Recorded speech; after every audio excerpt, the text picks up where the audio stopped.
"Get out of this pool right now, you filthy black man." That was how my neighbor Idaho Presidente decided to greet me in my own backyard. My pool, the one I had saved for, paid for, and built legally on my property, complete with every required permit and registration. For nearly a month, she and her friends had been treating my backyard like their private resort, showing up with lawn chairs, coolers of wine, and laughter loud enough to drown out my thoughts. Brenda Martinez had already run 12 families out of our neighborhood with her power-hungry hoe games. Now, she had her sights set on me, but she was about to learn that she had picked the wrong person. The heat that day was brutal. I had just come home after a long shift working remotely as a software engineer, dreaming of a cold beer and maybe a quiet swim in the pool my mother and I had spent years saving for. It had been 6 months since I buried her, and every day the house felt emptier without Rosa Washington's voice calling, "Jamal, baby, you home?" I rounded the corner to my backyard expecting silence and frowns. 4 white women were spread out by my pool as if they owned it, complete with folding chairs, a Bluetooth speaker blasting country music, and half-empty mimosa bottles cluttering my patio furniture. Front and center was Brenda, the self-appointed sheriff of our block. She lived 3 houses down and carried herself with that sharp-edged confidence of someone who'd never been told number. Even lounging, she was dressed to perfection.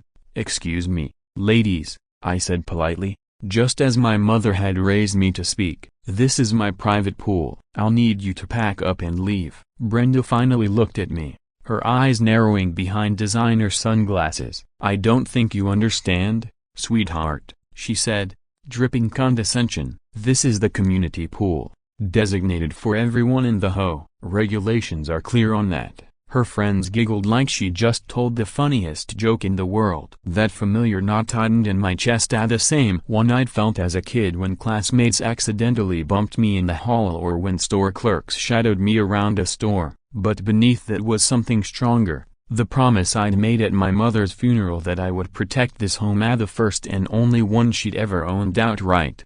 "Ma'am, I think you are mistaken," I replied, pulling out my phone to show her the deed. "This pool is on my property, paid for by me, and is not part of any hoe facilities." Brenda waved my phone away like it was nothing, taking a slow sip of her drink. "Honey, you must be new to hoe rules." When the last president, Mr. Henderson, moved away suddenly, I stepped in to keep order. That includes making sure all neighborhood resources are used properly. The way she said "moved away suddenly" made something in my gut twist, but I was too focused on the here and now. One of her friends was secretly recording our conversation, and the hairs on the back of my neck stood up. "Look," I tried again, "I can show you the survey maps, permits, everything proving this is my property." She stood, somehow looking down at me despite being shorter. "You know what your problem is?"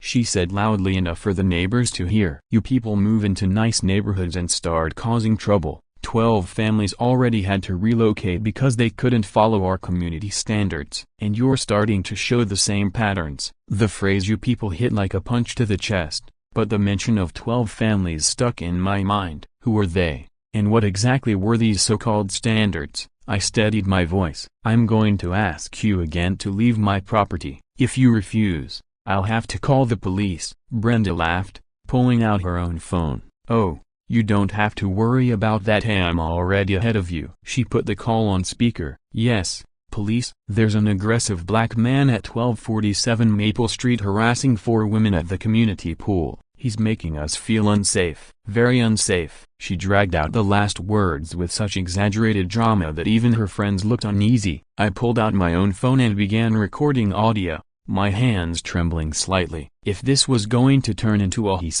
she said battle, I needed proof. As she spun her false narrative for the police, I couldn't help thinking of my mother's last words to me. In the hospital, my mother had gripped my hand with a little strength she had left. "This house is all you've got left of me, baby," she'd whispered. "Promise me you'll protect it. Promise me you won't let anyone take what's ours." I made that promise, and I wasn't about to break it, and no matter what Brenda Martinez and her poolside posse had in mind. While I debated whether to call the police myself to counter whatever lie Brenda was feeding them, she had already made her move. Her version of events was pure fiction. Detective Sarah Chan arrived not long after. A compact Asian-American woman in her 30s, with eyes that missed nothing.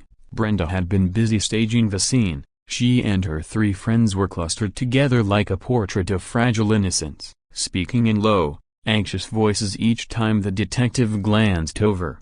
"Officer, thank goodness you're here," Brenda began, rushing forward with tears that seemed to appear on cue. "This man has been terrorizing us. We were just enjoying our community pool, like we always do, when he came charging over, making threats, saying a broken bar inappropriate things about what he wanted to do to us."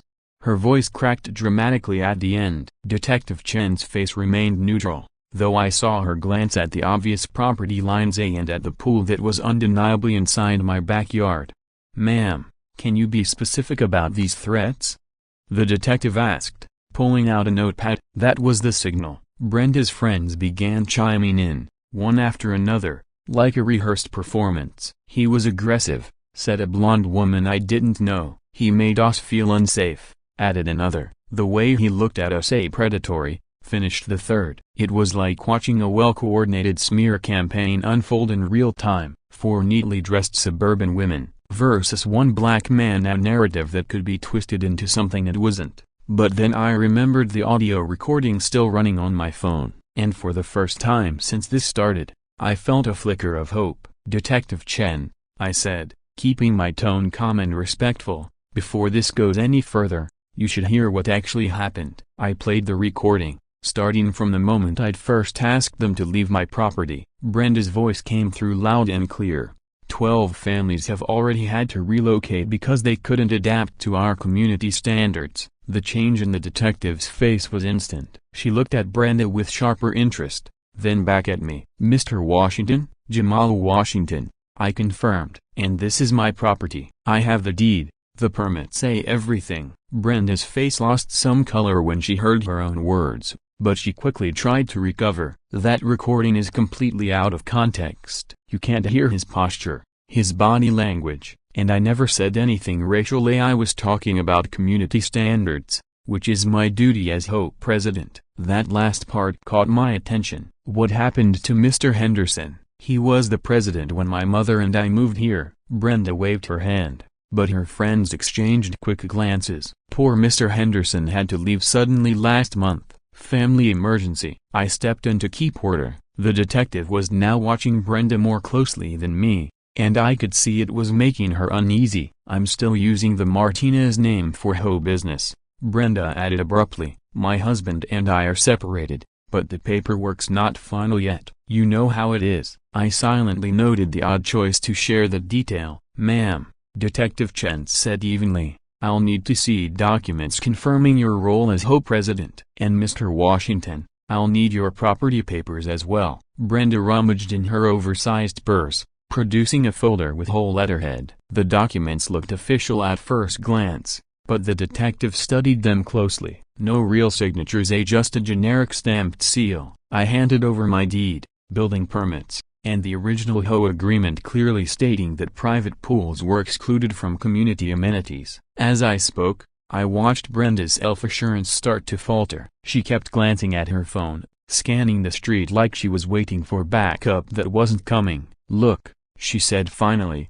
"I don't care what his paperwork says. We've been using this pool for weeks without an issue. Why is he suddenly making a big deal about it now?" The entitlement in her tone was staggering, but Detective Chen's next words were the real surprise. "The issue," Detective Chen said evenly, "isn't whether you've been using this pool. The question is whether you have any legal right to use someone else's private property, regardless of Ho policies." Brenda's cheeks flared red. "You can't just force us to leave. This is discrimination, a gender discrimination. He's targeting us because we're women." I had to bite back a laugh at the absurdity of Brenda Martinez accusing me of discrimination. Detective Chen, however, didn't share my amusement. "Ma'am," she said firmly, "I need you and your friends to pack up and leave Mr. Washington's property. If you have concerns about Ho rules, you can pursue them through the proper legal process." The 4 women reluctantly began gathering their things. As Brenda passed me, her voice dropped to a venomous whisper only I could hear. "This isn't over. I'll be filing complaints with the county. The whole board. Anyone who'll listen, you have no idea what you've started. But even as she walked away, my mind was turning. Those whole papers she'd shown Detective Chino Broken Bar, I couldn't shake the feeling something about them was wrong. That night, sleep wouldn't come. Each time I closed my eyes, I heard Brenda's cold, deliberate voice saying 12 families and community standards. Eventually, I gave up trying to rest, sat at the kitchen table with a mug of coffee, and spread out every whole document I owned, including the originals my mother and I signed when we moved in. The deeper I went, the stranger it looked. The official agreement clearly stated that private pools like mine were excluded from community amenities. The only shared facilities were the small playground and the neighborhood mailboxes. Yet somehow, Brenda had been operating under a completely different set of rules, rules I was starting to suspect she'd invented. While digging through my email archives, I found something chilling, a message from Mr. Henderson, the previous Ho president, sent just a few weeks earlier.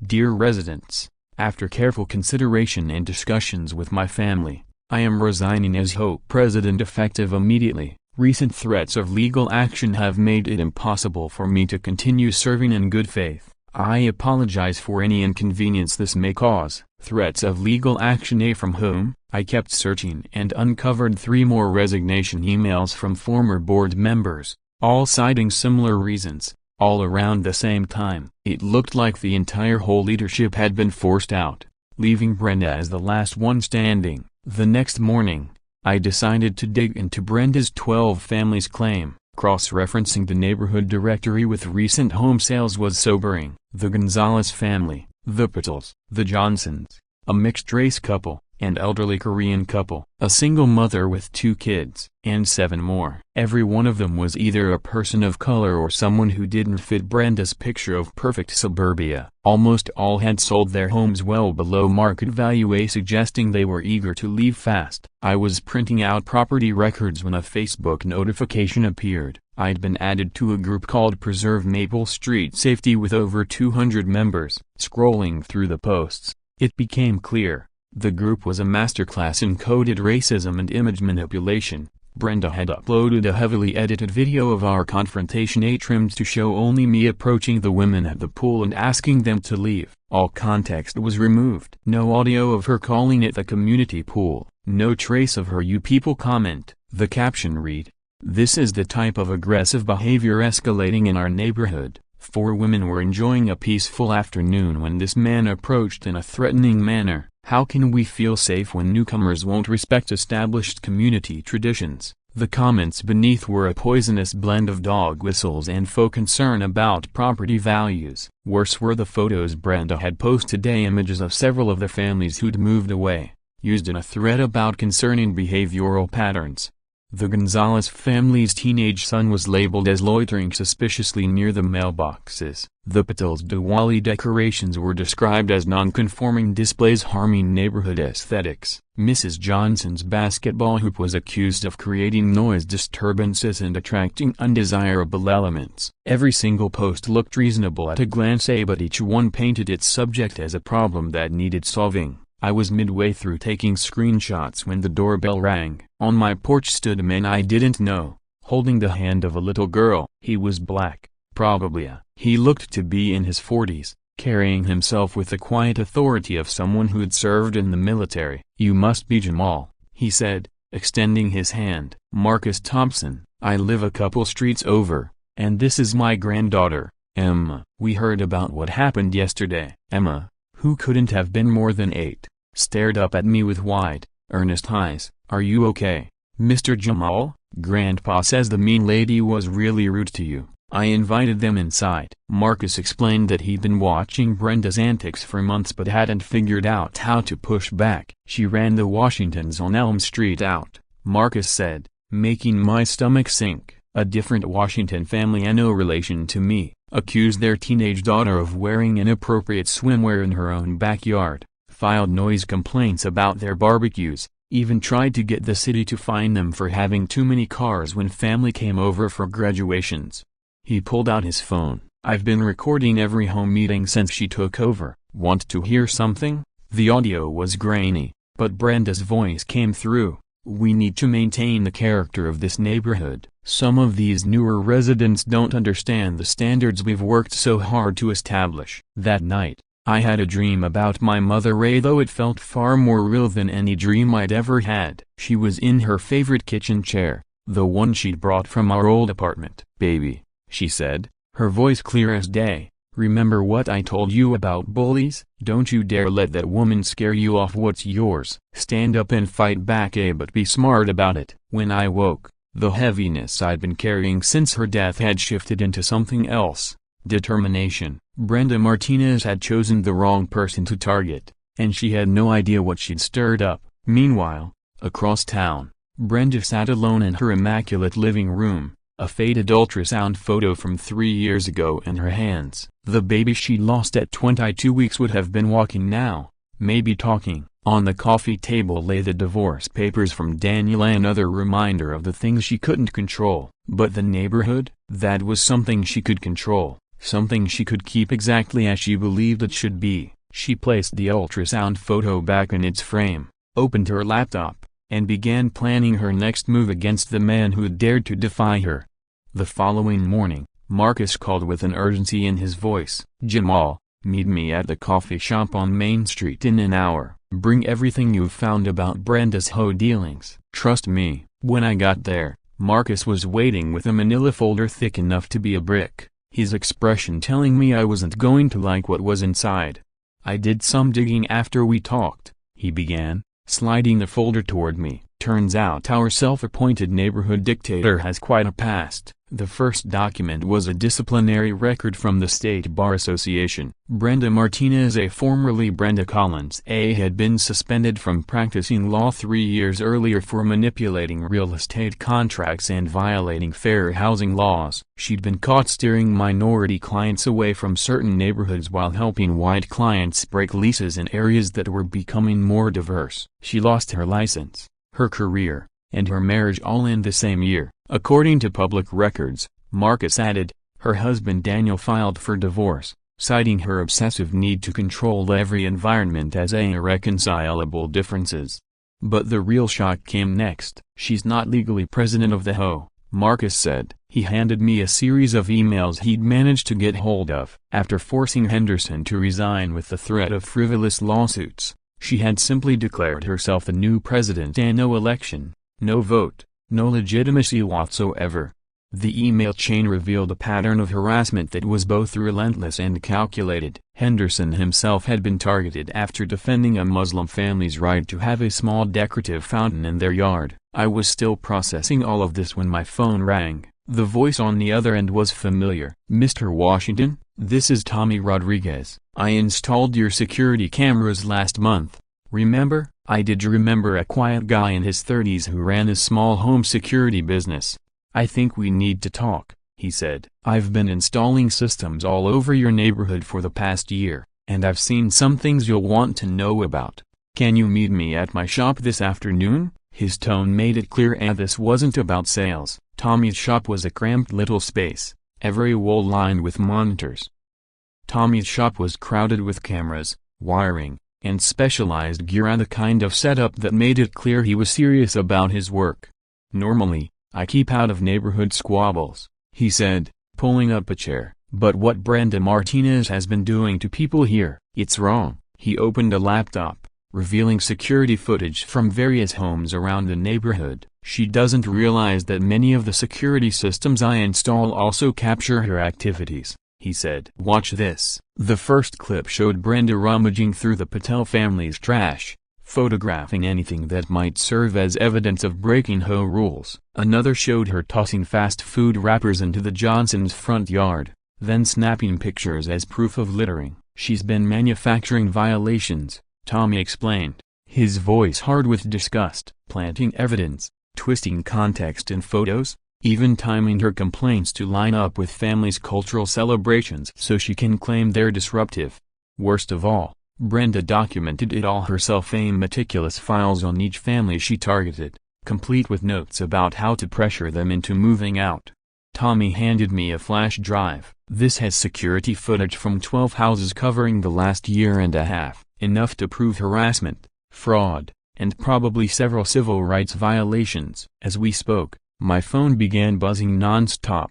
Brenda had escalated her online campaign and now the local media was picking it up. One headline from Channel 7 read, "Ho conflict turns racial in suburban neighborhood." The article leaned on Brenda's narrative, portraying me as a newcomer who refused to respect long-standing community rules and hinting that I was stirring racial division in an otherwise peaceful area. The comment section was a cesspool of strangers pontificating about property values and preserving the neighborhood, despite never having set foot here. Then, something unexpected, my phone rang. "Mr. Washington, this is Daniel Martinez. We need to talk." Brenda's estranged husband sounded worn down, his words heavy. "I've seen the news. I can't keep quiet anymore, Brenda. I said, broken bar unwell. What she's doing to you and those families is exactly what destroyed our marriage. The obsession with control, the inability to treat people like they matter, turning every disagreement into a battle that must be won at all costs." He took a shaky breath. "I have proof, documents, emails, recorded calls, where she spells out her methods for dealing with what she calls undesirable neighbors. She kept everything, like she was proud of it." That night, sitting in my backyard beside the pool that had started this nightmare, I realized Brenda's fatal error. She'd been so obsessed with controlling the story and manipulating the community that she'd left a massive paper trail. Every family she'd harassed, every fake violation she'd staged, every abuse of power, all of it was documented. Her arrogance blinded her to the possibility that someone might stand their ground and fight back, not with rumors, but with undeniable evidence. The next day, I called for an emergency home meeting. Brenda Martinez was about to learn what happened when someone refused to be intimidated. By Thursday evening, the community center was packed, nearly 50 residents, more than had shown up for any meeting in years. Brenda sat at the front like royalty addressing her court, flanked by her usual allies and wearing a smug expression that suggested she believed this was just another chance to assert her dominance. Brenda sat at the front of the room, certain she was about to deliver the final blow to my reputation. For the last 3 days, she had poured all her energy into a relentless social media offensive, portraying herself as the victim of racial harassment and me as a dangerous outsider threatening the safety of innocent women. What she didn't realize was that I had spent those same 3 days in quiet coordination with Marcus, Tommy, and even Daniel preparing for a meeting she would never forget. "Ladies and gentlemen," Brenda began, rising with a folder clutched in her hand and no doubt filled with more fabricated complaints. "We're here tonight to address a grave threat to our community's safety and values. Over the past week, I have been personally attacked, threatened, and harassed simply for defending the standards that make this neighborhood such a desirable place to live." Her hand swept toward me, sitting calmly in the third row with Marcus at my side. "This man," she continued, "has shown a pattern of aggression, refuses to follow our guidelines, and has made it clear he has no interest in integrating peacefully into our established way of life." Judging by the murmurs, her loyalists were eating it up. That's when I rose to my feet, pulled out my phone, and connected it to the portable speaker I'd brought for this exact moment. "Mrs. Martinez," I said, "before you go any further, I think everyone here should hear what really happened at my pool." I pressed play. Brenda's voice filled the room, sharp and unmistakable. "You people move into nice neighborhoods like this and immediately start causing problems. 12 families have already had to relocate because they couldn't adapt to our community standards." The room froze. You could have heard a pin drop. Brenda's face drained of color as she realized her carefully built narrative was collapsing in front of her. "That recording is taken out of context," she blurted, her voice quivering. "You can't judge an entire situation from a few seconds of audio." Marcus stepped forward. "No," he said evenly, "we can judge it from a year and a half of evidence." Tommy queued up his laptop and projected video for the room to see Brenda rummaging through the Gonzalez family's trash, photographing anything that could be twisted into a violation. Brenda scattering fast food wrappers in the Johnson's yard and then taking photos as proof of littering.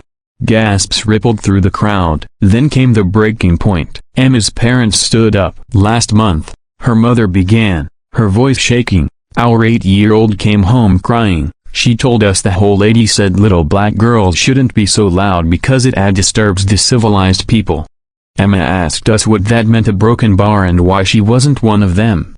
The room erupted. Angry voices, horrified faces. This was no longer about property values. This was about a grown woman bullying a child with overtly racist language. Brenda's composure shattered. "I never said that," she screamed, standing so abruptly her chair clattered to the floor. "They're lying to destroy me. All I've ever done is protect this neighborhood from becoming another crime-ridden ghetto." Dead silence. She had just spoken the quiet part out loud, and there was no undoing it. "I've given everything for this community," she cried, tears streaking her face. "My career, my marriage, my sanity. Also people like him don't move in and ruin our safe, clean neighborhood." The door opened. Daniel Martinez walked in, briefcase in hand, looking like he'd rather be anywhere else.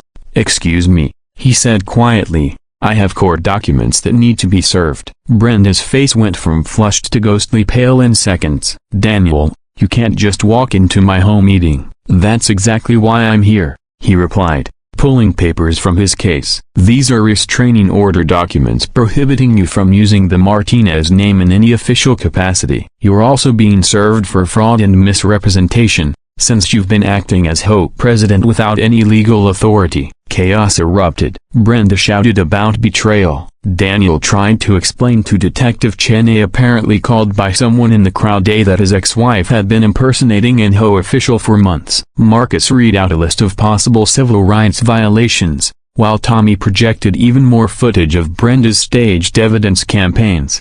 And in the middle of the uproar, someone called for a formal vote. Mrs. Henderson, having heard about the meeting, had driven over and was the one who called it in. The vote to strip Brenda of any HO authority passed by a landslide, 43-3. Even her staunchest allies jumped ship once they realized they could face legal trouble for standing by her actions. As people began filing out, Brenda stayed slumped in her chair, looking smaller and more defeated than I'd ever seen her. I thought that was it, the nightmare over, the truth revealed, justice done. The neighborhood could finally begin to recover from the harm she'd caused. But as I packed up my gear and said my goodbyes to Marcus and the families who had stood by me, I didn't know that Brenda Martinez's downward spiral was only beginning, and that her next desperate move would force me to call the police one last time. 3 days after that disastrous home meeting, I assumed Brenda had accepted her public humiliation and would disappear quietly. I couldn't have been more wrong. At 3:17 a.m. on Sunday, my phone began buzzing with alerts from the upgraded security system Tommy had installed after all the neighborhood trouble. Checking the live feed, I saw a figure dressed in dark clothing creeping around my backyard. It took a moment for me to recognize her, Brenda, lugging several large containers toward my pool with a grim determination that set every instinct on edge. I hit record on my phone, still trying to wrap my head around what I was seeing. One by one, she began pouring what looked like bleach and some sort of industrial cleaning acid into the water, muttering under her breath. The audio was clear enough to catch fragments. "If I can't use it, nobody can. Think you are so smart, a broken bar. I'll show you what happens when you cross me." She was in full breakdown mode in my backyard, trying to destroy the very thing that had sparked our conflict. I immediately dialed 911, then called Marcus. I knew I'd need witnesses. By the time Detective Chen arrived with backup, Brenda had started hurling my patio furniture into the pool and was swinging a garden shovel at the underwater lights. The chemical fumes were strong enough to sting my eyes even from the house. She dumped enough into the water to make it genuinely hazardous. "Ma'am, step away from the pool and put down the shovel," Chen ordered. Brenda spun around, eyes wild. "You don't understand. He destroyed everything, my reputation, my authority, my whole life. This pool is a symbol of everything wrong with what this neighborhood has turned into." Marcus arrived just as more patrol cars pulled up. From my back door, I watched a property dispute unravel into a full-blown mental health crisis. Brenda was now standing knee-deep in the tainted water, clutching the shovel, still ranting about how she had devoted her life to maintaining neighborhood standards and how people like me had ruined it all. "I was trying to keep something beautiful," she sobbed, her voice carrying in the still night air as lights flicked on in nearby houses. I lost my baby, I lost my husband, I lost my career. The only thing I had left was keeping this place the way it was supposed to be. Chen tried to talk her down, but she was beyond reason. You want the truth? She shouted, locking eyes with me. The baby I lost 3 years ago, we were going to name him Marcus Daniel Martinez, and when he died, Daniel said it was my fault, a broken bar, that my stress and obsession with control had killed him. Her sobbing deepened, the shovel drooping in her grip. I wasn't trying to control everything, a broken bar, I just couldn't let anything else change. And then you moved in a broken bar. She jabbed the shovel toward me, and everything started changing again. The weight of her words hit me hard. Here was a woman who had buried her grief under layers of control and hostility. When that control was threatened, she lashed out with whatever weapons she could: manipulation, prejudice, and a self-appointed authority she never truly held. But sympathy for her pain didn't erase the harm, the harassment of a dozen families, the trauma inflicted on children like Emma, or the endless attacks on anyone who didn't fit her narrow idea of community. Mrs. Martinez, I called out, stepping onto my patio despite Chen's warning to stay back. I'm sorry for your loss, I really am. But what you did to those families, what you tried to do to me, wasn't protecting anything. It was hurting innocent people. Innocent? She shrieked, suddenly raising the shovel high. You people destroyed my neighborhood. You brought crime and noise and changed everything this place was supposed to be. There it was again, you people, but this time it dripped with unfiltered hatred. She charged toward me. Her foot slipped on the wet pool deck, and she went down hard, the shovel clattering away. Officers rushed in, pinning her to the ground as she kept screaming that I had ruined everything and that she would make sure I paid. As paramedics checked Brenda for injuries and officers prepared to take her into custody, I felt something I hadn't expected: a pity. This was a woman who had let her grief and fear twist her into someone capable of terrorizing children and driving families from their homes. Yet at her core, she was simply broken, someone who had never learned how to cope with loss without trying to control everything around her. The irony wasn't lost on me. In her desperate attempt to protect what she saw as the right kind of neighborhood, she had turned herself into the very force that made it unsafe and unwelcoming. The charges she faced were serious: multiple felonies including hate crimes, harassment, fraud, destruction of property, assault with a weapon, and chemical endangerment. As they loaded her into the back of the patrol car, still ranting about community standards and property values, I knew this was just the beginning of a much larger conversation, not just for our neighborhood, but for the country, about grief, control, racism, and what it truly means to create a place where everyone belongs. 3 months later, I sat in a downtown courtroom, waiting for Brenda Martinez's sentencing. Those weeks had been a whirlwind: legal battles, relentless media attention, and a wave of neighborhood healing I never imagined would follow something that began with 4 women refusing to leave my pool. The list of charges was long: multiple felonies, including hate crimes, harassment, fraud, assault, property destruction, and chemical endangerment. The prosecutor pushed for the maximum: 18 months in prison, 5 years of supervised probation, and $50,000 in restitution for my pool repairs and the legal costs borne by the families she had targeted. But then Brenda's court-appointed lawyer revealed something I hadn't known. During her 3 months in jail awaiting trial, Brenda had been diagnosed with severe depression and PTSD, rooted in the miscarriage of her child and the collapse of her marriage. Court-ordered evaluations showed that she had poured all that grief into an obsessive need to control her surroundings, and when that control was threatened, she reacted with escalating, destructive behavior. Your Honor, her attorney pleaded, my client doesn't just need punishment. She needs help, real help, to process the trauma that turned her into someone she never meant to be. When it came time for victim impact statements, the damage became impossible to ignore. Mrs. Patel spoke of her teenage daughter's panic attacks whenever a police car drove by, convinced Brenda had called in another false report. Mr. Johnson described explaining to his young son why the nice lady from the Ho said that black boys playing basketball were disturbing decent families. Emma's parents told of months of therapy to help their daughter understand there was nothing wrong with being a lively black girl who loved playing outside. Then it was my turn. Standing before the judge, I spoke words I hadn't planned. "Your Honor, what Brenda Martinez did to me and to these families was wrong. It was harmful, it was racist, and it caused real pain to real people, including children who will carry those wounds for years." I glanced at Brenda. She sat with her head bowed, tears streaming down her cheeks. "But I also believe people can change. True healing takes more than punishment. If Mrs. Martinez is willing to do the hard work to understand the harm she's caused and make genuine amends, I would support a reduced sentence that includes mandatory therapy and community service."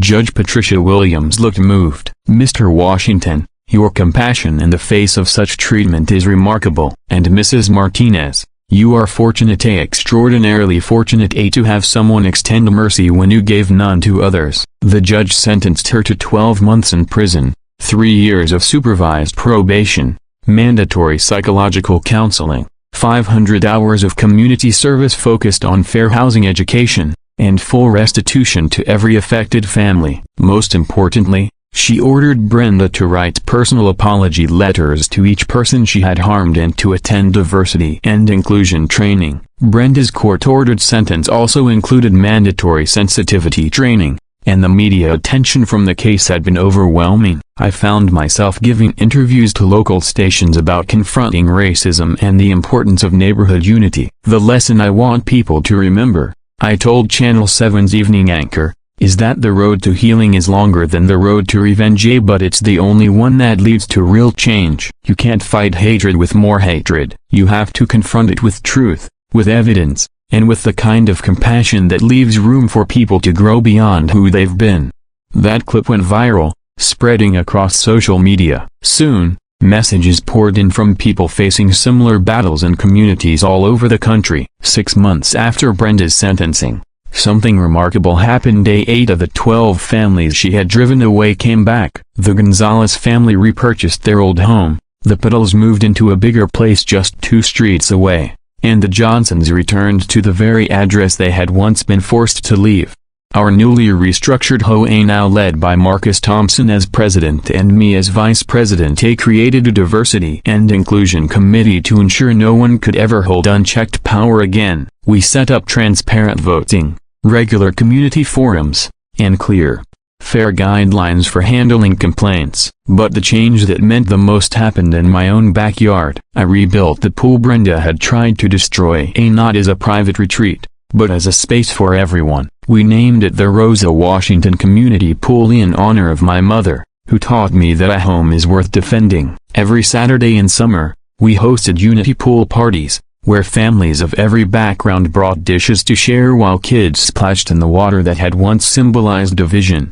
One day, little Emma ran over to me at one of those parties, her hair dripping, eyes shining. "Mr. Jamal, are you a superhero?" she asked with that unfiltered curiosity only 8-year-olds have. "My grandpa says you saved our neighborhood from the mean lady." I knelt beside her, pretending to take the pool's temperature with great seriousness. "Well, Emma, the water is exactly 78 degrees, perfect for superheroes and regular kids alike." She giggled and darted back to join the other children. I stood there watching them, kids of every race laughing and playing together in the same spot that had once been the epicenter of so much anger and fear. When I look at that pool now, I see more than water. I see parents swapping recipes, neighbors sharing stories, and a community my mother would have been proud of. Maybe this is what she meant when she told me to protect this house. She wasn't talking about bricks and mortar. She meant protecting the idea of home as a place where everyone belongs, where children can grow up without inheriting the bitterness of the past, and where differences are something to celebrate, not fear. Our neighborhood isn't perfect, but it's proof that when people choose healing over hate, and stand up for what's right, transformation is possible. Racism doesn't always shout or burn. Sometimes it smiles and hides behind community standards and property values. My story is just one example of how, when neighbors document the truth, stand together, and refuse to be quietly pushed out, they can uncover prejudice for what it really is. Real change happens when decent people stop staying silent and start speaking out, even when it's uncomfortable. Have you ever seen subtle racism in your own neighborhood, or witnessed someone find the courage to call it out? Share your experiences in the comments. Say your voice matters. If this story inspired you or strengthened your resolve, please like and subscribe to Anadramanest. By sharing these real experiences, we help others recognize injustice and give them the strength to stand against it.